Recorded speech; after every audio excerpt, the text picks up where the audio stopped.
ए शहीद मुल्क मिल्लत मैं तेरे ऊपर निसार, अब तेरी हिम्मत का चर्चा गैर की महफिल में है। वक्त आने दे बता देंगे तुझे ए आसमां, हम अभी से क्या बताएं क्या हमारे दिल में है। नमस्कार, मैं हूं प्रशांत कुमार और आप देख रहे हैं हमारी खास पेशकश। आज बात कुछ खास होगी। ए शहीद मुल्क मिल्लत मैं तेरे ऊपर निसार, अब तेरी हिम्मत का चर्चा गैर की महफिल में है। वक्त आने दे बता देंगे तुझे ए आसमां, हम अभी से क्या बताएं क्या हमारे दिल में है। इतिहास गवाह होता है उन वीरों का, उन तारीखों का जिसमें दफन होते हैं बीते वक्त के हस्ताक्षर। आज बात उस दौर की होगी, बात उस युग की होगी, बात होगी उन्हीं महान सपूतों की जिनकी कुर्बानियां बड़े ही शान से सुनाई जाती हैं, जिनके बारे में बात करते ही, जिनके बारे में लिखते और पढ़ते ही हमारा सीना गर्व से चौड़ा हो जाता है। जब शहीदों की अर्थी उठे धूम से, जेल की दीवार के पार इतनी हलचल नहीं थी पेशवालों जितनी जेल की दीवार के इस पार। लोग थामे नहीं थम रहे थे। उधर जेल के भीतर देशभक्ति के गीत सुनाई दे रहे थे। शाम का वक्त था, फिजा में एक अजीब सी कसक थी। जेल की घड़ी में शाम के 6:30 बज चुके थे। तैयारियां चल रही थी और फिर अगले ही घंटे वो पल गया। आ सके ना जहां में तो क्या, याद बन के दिलों में तो आ जाएंगे। 7 अक्टूबर 1930 ये वो तारीख है जिस तारीख को मुकर्रर कर दी जाती है भारत के 3 वीर सपूतों के लिए फांसी की सजा। इस तारीख के दिन भगत सिंह, सुखदेव और राजगुरु को सुनाई जाती है फांसी। तारीख 28 सितंबर 1907। सरदार किशन सिंह और विद्यावती कौर के घर एक बच्चे ने जन्म लिया। तब किसी को नहीं मालूम था कि यह बच्चा इतिहास में अमर हो जाएगा, उस साम्राज्य के खिलाफ खड़ा हो जाएगा जिसका सूरज अस्त नहीं होता। लेकिन इस बच्चे ने उस ब्रिटिश साम्राज्य की चूल्हे हिला दी थी। इतिहास में इस महान वीर का नाम भगत सिंह के नाम से अमर है।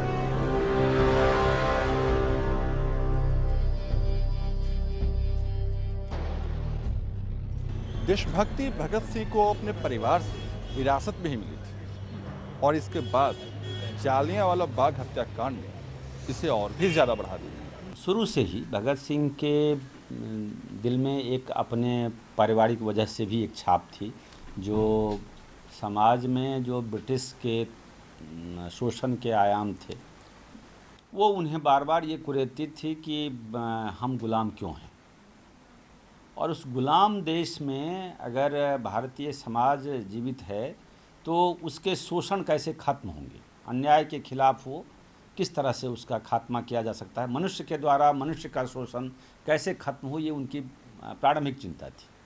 और परिवार से जो उनको पृष्ठभूमि मिला था जो आज़ादी के आंदोलन के क्रम में, उससे वो प्रभावित थे। तारीख 13 अप्रैल 1919। ये दिन भारत के इतिहास में काले दिन के नाम से जाना जाता है। इस तारीख को जलियांवाला बाग हत्याकांड को अंग्रेजों ने अंजाम दिया था। इस हत्याकांड का भगत सिंह के मन मस्तिष्क पर गहरा प्रभाव पड़ा।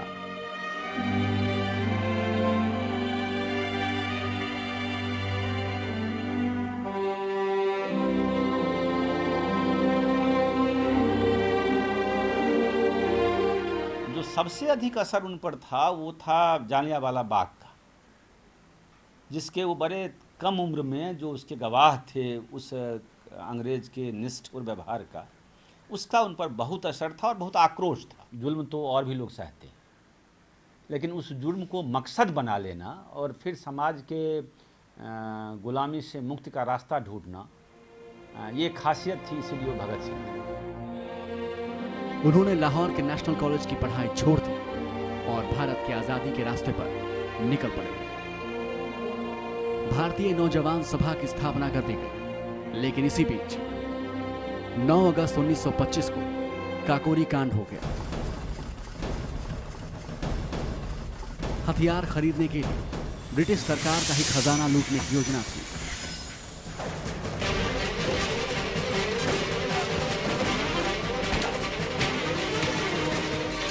हिंदुस्तान रिपब्लिकन एसोसिएशन के केवल 10 सदस्यों ने इस कांड को अंजाम दिया था। काकोरी कांड में राम प्रसाद बिस्मिल सहित 4 क्रांतिकारियों को फांसी दी गई। साथ ही अन्य 16 लोगों को कारावास की सजा सुनाई गई। इस घटना से भगत सिंह बेचैन हो गए। उन्होंने चंद्रशेखर आजाद के साथ उनकी party Hindustan Republican association join कर लिया और उसे एक नया नाम दिया, Hindustan socialist Republican association. Bhagat Singh के अंदर अंग्रेजों के लिए काफी गुस्सा भरा हुआ था। आप उनके इस गुस्से का अंदाजा इसी बात से लगा सकते हैं कि जालियांवाला बाग हत्याकांड के बाद भगत सिंह ने वहां की मिट्टी को अपनी बोतल में भर के रख लिया था। वो अंग्रेजों को उन्हीं के अंदाज में जवाब देना चाहते थे। उधर लाहौर में लाला लाजपत राय ने नेशनल कॉलेज की स्थापना की। ये कॉलेज असहयोग आंदोलन के छात्रों के लिए था। भगत सिंह ने भी इस कॉलेज में दाखिला लिया।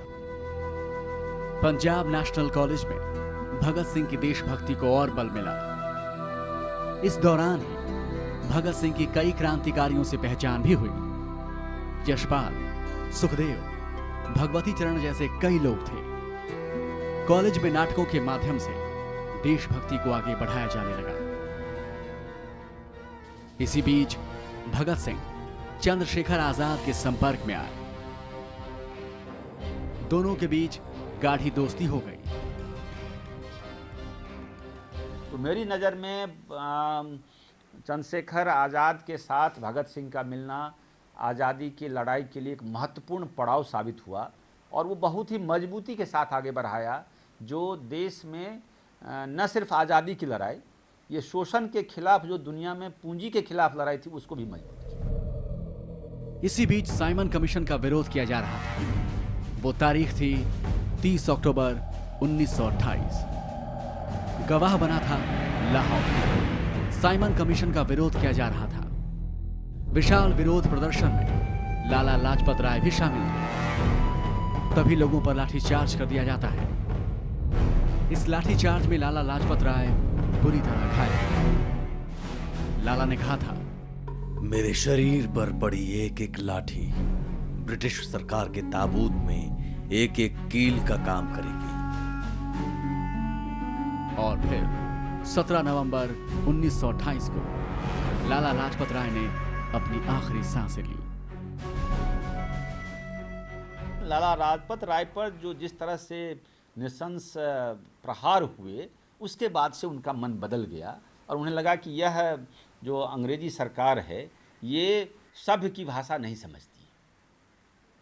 उनके दिल में ये बात बैठ गई और तब उन्हें लगा कि नहीं, दूसरा रास्ता नहीं है। अंग्रेज को अगर शिकस्त देना है तो ताकत इकट्ठा करनी। लाला जी की मौत से सारा हिंदुस्तान गुस्से में था।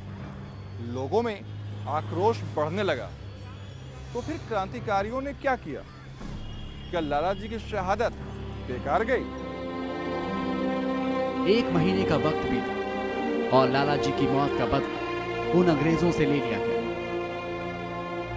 चंद्रशेखर आजाद, भगत सिंह, राजगुरु, सुखदेव सहित कई क्रांतिकारियों ने लाला जी का बदला लेने की ठानी। लाला जी की मौत से ये लोग काफी आहत थे। बदला लेने के लिए पुलिस सुपरिटेंडेंट स्कॉट की हत्या की योजना बनाई गई।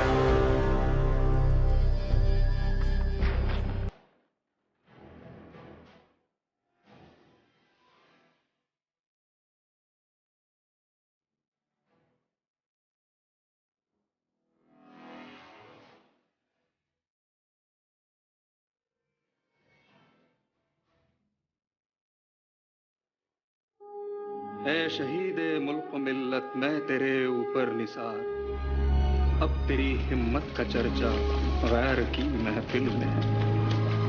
वक्त आने दे बता देंगे तुझे ए आसमां, हम अभी से क्या बताएं, क्या हमारे दिल में है।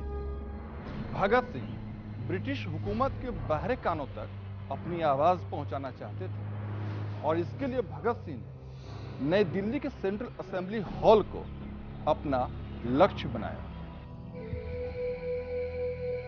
तारीख 8 अप्रैल 1929। जगह नई दिल्ली में सेंट्रल हॉल। भगत सिंह का अगला कदम बड़ा ही खतरनाक और चुनौतीपूर्ण था। वो सोई अंग्रेजी हुकूमत को जगाने के लिए निकले थे। इरादे मजबूत थे। निशाने पर सेंट्रल हॉल था। अंग्रेज सरकार पब्लिक सेफ्टी बिल लाने वाली थी। ये कानून बहुत ही खतरनाक थे। पब्लिक सेफ्टी बिल नहीं, वो तो उसका नाम गलत है। वो तो बल्कि वो पब्लिक डेंजर बिल कहना चाहिए था उसको। अंग्रेज अपनी सेफ्टी की बात कर रहा था पब्लिक सेफ्टी बिल के नाम पर, और देश में इसके खिलाफ आवाज़ उठ रही थी, लेकिन उसको काउंटर करने के तरीके क्या हों इस पर में मतैक़ नहीं था। बहुत स्पष्ट राय थी, जो मैंने पहले भी कहा, बहुत स्पष्ट राय थी भगत सिंह की।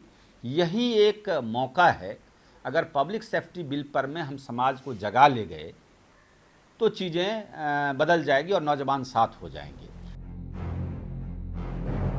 लेकिन सरकार अपने इरादे पर अड़ी थी। वो आम लोगों में पनप रहे क्रांतिकारी विचारों और कामों पर रोक लगाने की सोच रही थी। क्रांतिकारी से रोकने की कोशिश में थी।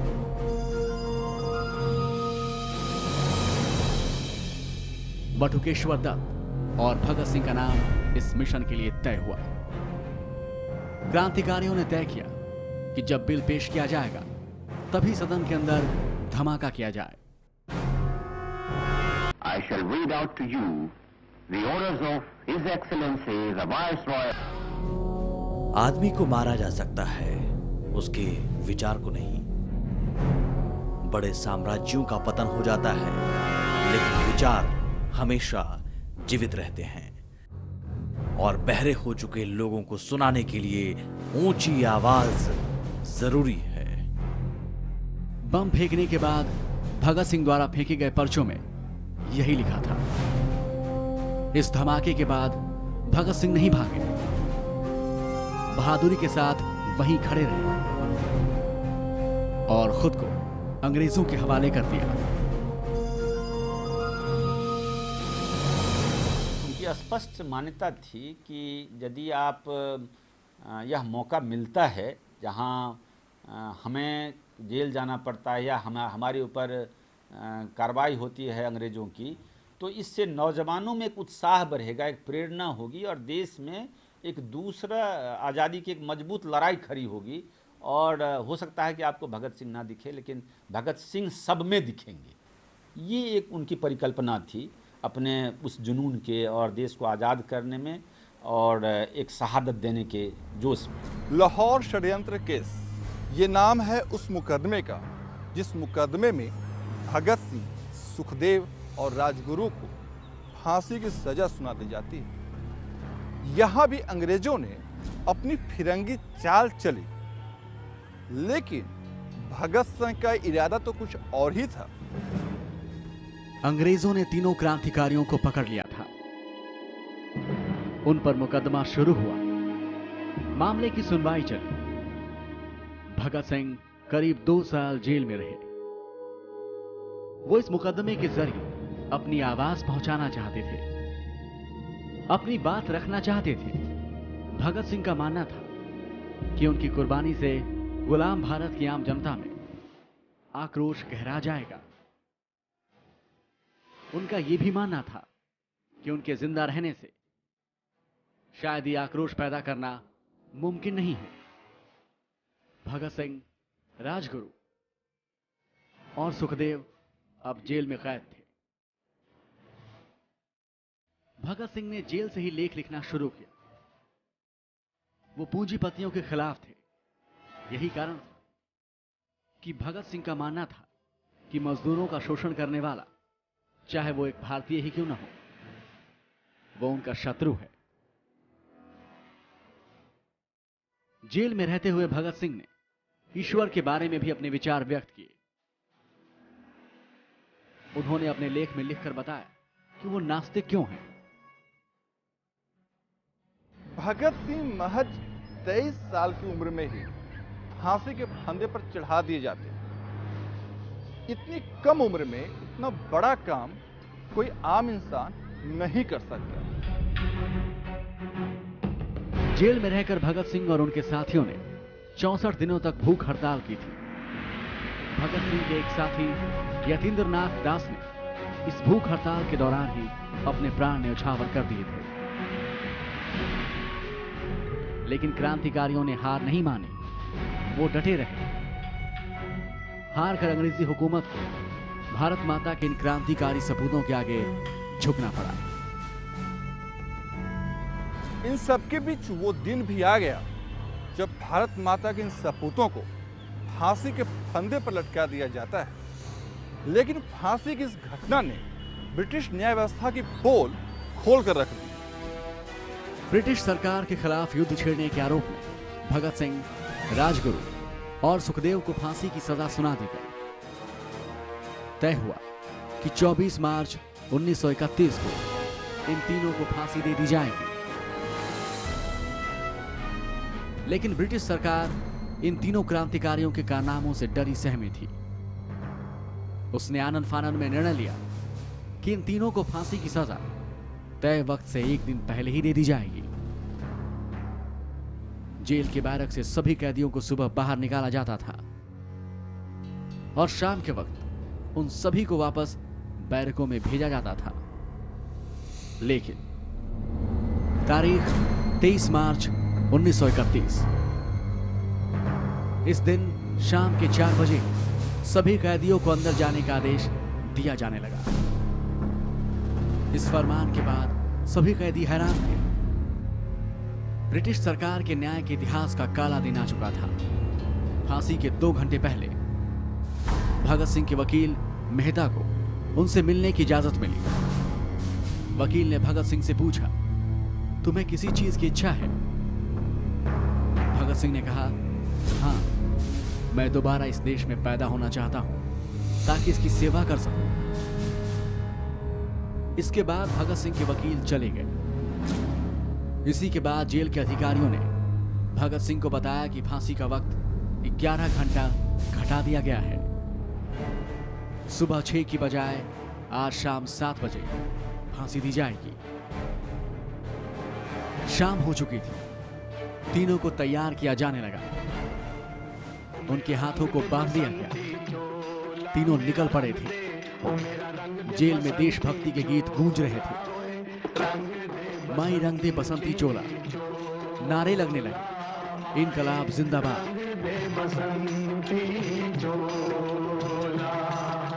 हिंदुस्तान आजाद हो। देशभक्ति के इन गीतों और नारों के बीच तीनों फांसी के तख्ते तक पहुंच चुके थे। उनसे आखिरी इच्छा पूछी गई।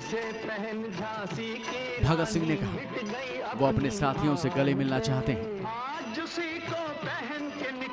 उनकी इच्छा पूरी की गई। इसके बाद उनके हाथ पैर बांध दिए गए। शाम के 7:33 हो चुके थे। तीनों देशभक्तों के गले में फांसी का फंदा पहना दिया गया। शाम के ठीक 7:33 पर तीनों के पैरों के नीचे से तख्ती हटा दी गई। एक झटके के साथ तीनों फांसी के फंदे पर झूल गए। इतिहास इस घटना का गवाह बन चुका था। तीनों सपूत शहीद हो चुके थे।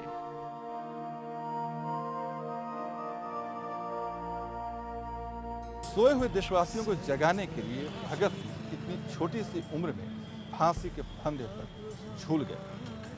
आज वो हमारे बीच नहीं है, लेकिन उनकी कही हुई बातें, उनकी सोच और उनके विचार हमारे बीच आज भी मौजूद हैं। आइए उनके विचारों को हम अपने जीवन में अपनाएं। यही हमारी तरफ से भगत सिंह को सच्ची श्रद्धांजलि हो। इसी के साथ दीजिए इजाजत, फिर होगी मुलाकात। नमस्कार। ए शहीदे मुल्क मिल्लत मैं तेरे ऊपर निसार, अब तेरी हिम्मत का चर्चा गैर की महफिल में है। वक्त आने दे बता देंगे तुझे ए आसमां, हम अभी से क्या बताएं, क्या हमारे दिल में है।